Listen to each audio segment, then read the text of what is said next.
샬롬 2022년 6월 29일 수요일입니다. 기도하겠습니다.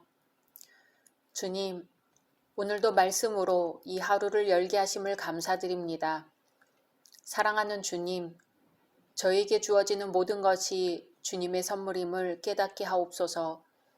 하나님께서 주시거나 걷어가시거나 주님 안에서 늘 만족하게 하옵소서.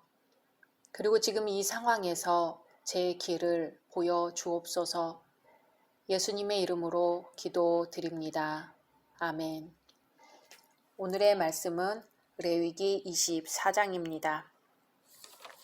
여호와께서 모세에게 말씀하여 이르시되 이스라엘 자손에게 명령하여 불을 켜기 위하여 감람을 찧어낸 순결한 기름을 네게로 가져오게 하여 계속해서 등잔불을 켜 둘지며 아론은 회막안 증거궤 휘장 밖에서 저녁부터 아침까지 여호와 앞에 항상 등잔불을 정리할지니 이는 너희 대대로 지킬 영원한 규례라. 그는 여호와 앞에서 순결한 등잔대 위의 등잔들을 항상 정리할지니라. 너는 고운 가루를 가져다가 떡 12개를 굽되 각 덩이를 10분의 2 에바로 하여 여호와 앞 순결한 상 위에 두 줄로 한 줄에 6씩 진설하고 너는 또 정결한 유향을 그 각 줄 위에 두어 기념물로 여호와께 화제를 삼을 것이며 안식일마다 이 떡을 여호와 앞에 항상 진설할지니 이는 이스라엘 자손을 위한 것이요 영원한 언약이니라. 이 떡은 아론과 그의 자손에게 돌리고 그들은 그것을 거룩한 곳에서 먹을지니 이는 여호와의 화제 중 그에게 돌리는 것으로서 지극히 거룩함이니라. 이는 영원한 규례니라. 이스라엘 자손 중에 그의 어머니가 이스라엘 여인이요 그의 아버지는 애굽 사람인 어떤 사람이 나가서 한 이스라엘 사람과 진영 중에서 싸우다가 그 이스라엘 여인의 아들이 여호와의 이름을 모독하며 저주함으로 무리가 끌고 모세에게로 가니라. 그의 어머니의 이름은 슬로밋이요 단지파 디브리의 딸이었더라. 그들이 그를 가두고 여호와의 명령을 기다리더니 여호와께서 모세에게 말씀하여 이르시되 그 저주한 사람을 진영 밖으로 끌어내어 그것을 들은 모든 사람이 그들의 손을 그의 머리에 얹게 하고 온 회중이 돌로 그를 칠지니라. 너는 이스라엘 자손에게 말하여 이르라. 누구든지 그의 하나님을 저주하면 죄를 담당할 것이요 여호와의 이름을 모독하면 그를 반드시 죽일지니 온 회중이 돌로 그를 칠 것이니라.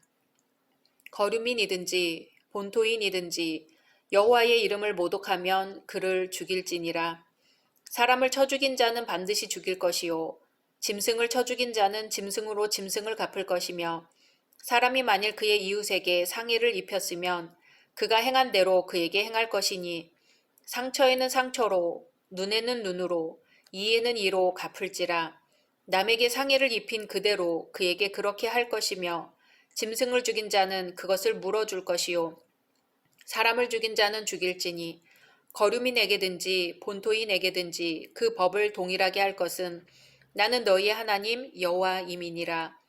모세가 이스라엘 자손에게 말하니 그들이 그 저주한 자를 진영 밖으로 끌어내어 돌로 쳤더라. 이스라엘 자손이 여호와께서 모세에게 명령하신 대로 행하였더라. 아멘. 오늘 레위기 24장 말씀은 성전에 비치되는 등잔과 진설병에 관한 규례, 여호와의 성호를 모독한 자를 돌로 쳐 죽인 신뢰와 더불어 여러 가지 살인죄 및 상해죄에 대한 배상법이 구체적으로 언급되고 있습니다. 모세 오경 전체에서 레위기의 위치를 살펴보면 출애굽기와 레위기는 타락한 인간이 어떻게 다시 하나님께로 나아갈 수 있는가를 이중적인 형태로 보여주고 있습니다. 출애굽기가 하나님께서 임재하시는 성막의 건설과 봉헌을 상세히 계시하고 있다면 레위기는 구원의 구체적인 내용인 죄 사함의 제의적 행위들과 그에 따르는 성결된 생활들을 계시하고 있습니다. 하나님께서는 이스라엘 백성을 따로 구분하여 언약대로 거룩한 백성이 되게 하셨습니다. 그리고 이스라엘의 거룩성이 속된 것들로 인하여 상실될 것을 경계하셨습니다. 그러기에 너희는 거룩하라. 나 여호와 너희 하나님이 거룩함이니라는 이 하나님의 명령은 레위기 전체의 주제입니다. 또한 이 명령은 구원받은 이스라엘 백성이 자신의 신분 혹은 정체성을 항상 깨닫고 선민의 역할을 할 수 있는 근간이 됩니다. 말씀으로 더 자세히 들어가 보겠습니다. 1절에서 9절은 성소 내의 등잔과 진설병에 관한 규례입니다. 원래 등대는 성소 안에 비치되었던 것으로 7개의 등잔이 있었으며 이 등잔에 대한 관리는 대제사장이 담당하였습니다. 여기서 등대는 성령의 역사를 통해 드러나는 복음의 진리를 상징합니다.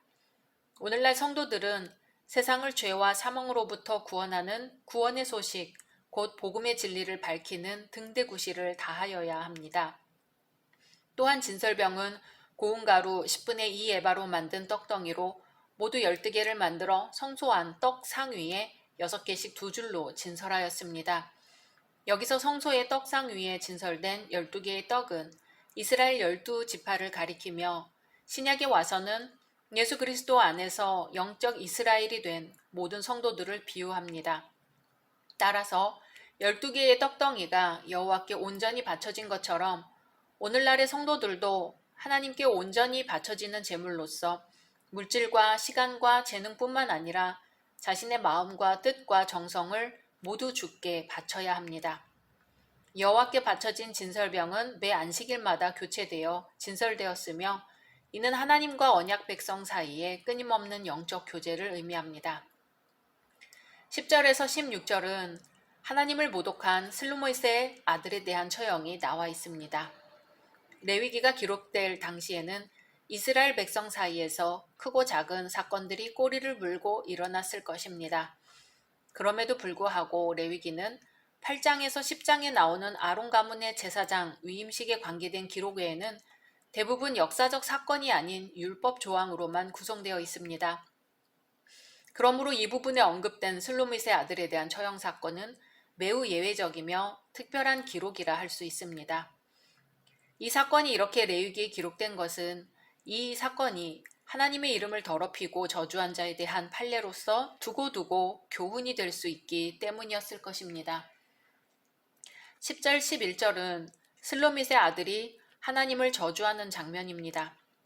그리고 12절은 무리들이 그를 잡아 가둔 후 하나님의 분부를 기다리는 장면입니다.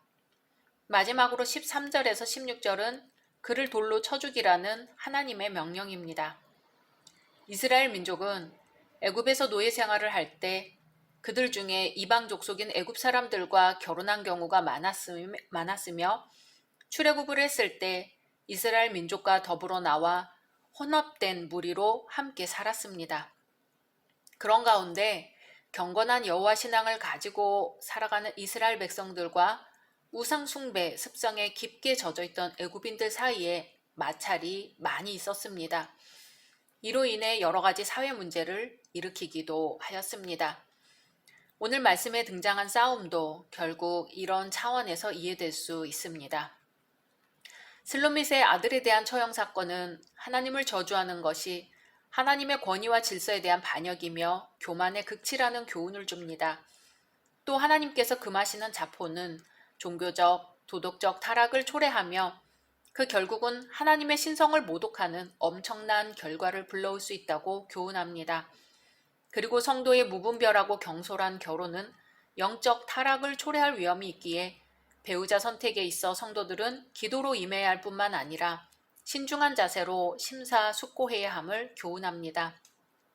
마지막으로 인간의 분노는 건전한 이성의 작용과 절제할 수 있는 능력을 마비시켜 버릴 수 있기에 성도들은 싸움의 요인을 미리 막고 인내할 수 있는 용기가 필요함을 교훈합니다.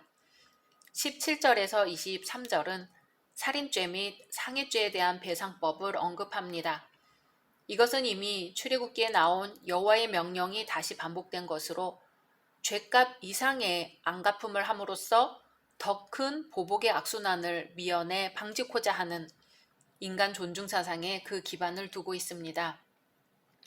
여기서 살인한 자를 반드시 죽이라고 한 것은 보복 그 자체에 강조점이 있는 것이 아니라 살인자에게 임할 엄중한 형벌을 주지시킴으로써 또 다른 살인의 소지를 미연에 방지하기 위함입니다. 하나님의 이러한 율법은 이웃에 대한 악행을 방지하고 하나님의 창조 질서를 유지 보존하기 위해 제정되었습니다. 이러한 응보의 법칙은 이웃을 상해하는 일이 없도록 하고 도리어 이웃을 사랑하도록 하기 위한 것이었습니다. 또 백성을 심판하려는 데 목적이 있는 것이 아니라 언약 백성을 보호, 구원하시려는 하나님의 사랑에 그 근거를 두고 있습니다. 따라서 율법의 정신과 예수님의 교훈은 서로 배치되는 것이 아니라 일관된 맥이 있는 것으로 신약시대로 넘어오면서 하나님의 사랑이 더 구체화되고 실제화된 것입니다. 성소의 등대를 생각하며 말씀을 마무리합니다. 성소를 밝혀주는 유일한 빛이 금 등대의 빛이었듯이 이 암흑의 세상을 밝혀줄 유일한 빛은 바로 교회와 우리 성도들입니다. 우리는 그러한 빛의 사명을 잘 감당하기 위해 말씀을 위해 살고 끊이지 않고 어두운 세상을 밝히는 빛되기를 힘쓰며 또한 자신을 잘 관리해야 합니다. 그렇게 함으로써만 마침내 세상을 향해 빛을 발하는 진정한 그리스도인이 될 수 있습니다. 오늘 우리 한날의 삶이 세상의 빛으로 빛나기를 소망합니다. 각자 말씀 묵상하신 후 주기도문으로 마치겠습니다.